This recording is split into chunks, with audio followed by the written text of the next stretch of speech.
일단은 저희가 말은 이렇게 해도 내 아이가 이렇게 디지털 성범죄 사실을 말을 했을 때 그렇죠. 이게 남의 얘기 듣는 거랑 제 느낌이 제 아이의 얘기는 좀 다를 것 같아요. 그래서 저 같으면 상상만 해봐도 굉장히 우왕좌왕할 것 같거든요. 먼저 해야 될 게 네. 우리 자녀가 부모님한테 얘기를 했다는 말이죠. 내가 스스로 해결할 수 없을 만큼 힘든 상황이 왔기 때문에 도움을 요청하는 거잖아요. 그렇죠. 근데 이제 부모님은 지금까지 네가 그렇게 견뎌왔을 거에 대해서 이런 불안과 어려움을 어떻게 했을까에 대한 마음 읽어주기가 먼저여야 되지 않을까요? 이런 상황에서 어떻게 감당했어? 우리 딸 다 컸네.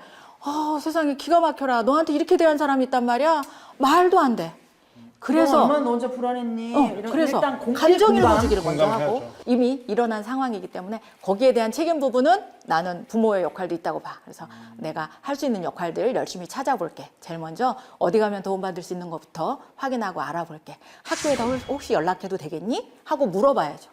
내가 일방적으로 학교에다 연락해서 어떻게 뭐 신고 조치할까? 경찰에 신고할까는 아니죠. 진술은 누가 해야 돼요? 당사자가 해야 됩니다. 그래서 그렇게 할 수 있는 진술할 힘이 있는지 경찰에다 얘기하고 싶은지 선생님한테 먼저 얘기하고 싶은지 확인해야 되거든요. 어머님한테 얘기한 만큼. 그래서 이런 과정들이 조금 세밀하게 갔으면 좋겠습니다. 저는 진짜 만약에 우리 아이가 디지털 성범죄 가해자이거나 피해자일 때는 진짜 양육자로서 어떻게 대처하면 제일 좋을까요? 피해자도 있지만 진짜 가해자일 수도 완벽한 있잖아요, 그죠? 방법이 그리고 가해자일 수도 있잖아요. 예. 부모의 입장에서는 내 자녀가 가해자인데 신고하고 싶지 않죠.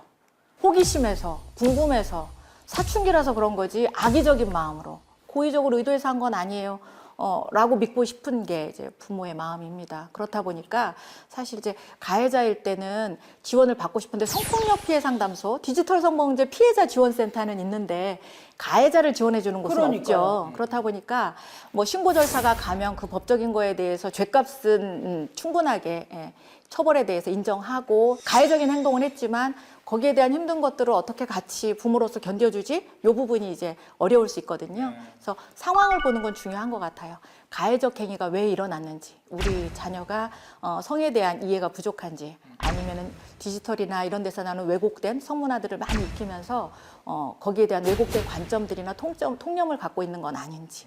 또 이것을 행위로 했을 적에 상대방에 대한 공감력이 떨어져서 나만 재밌으면 되고 나만 신나면 되지 같이 재밌자고 한 건데 왜 너만 억울하다 그래? 라는 인식을 갖고 있지는 않은 건지. 피해자일 경우에는 어떻게 돼요? 우리 아이 피해자일 경우는?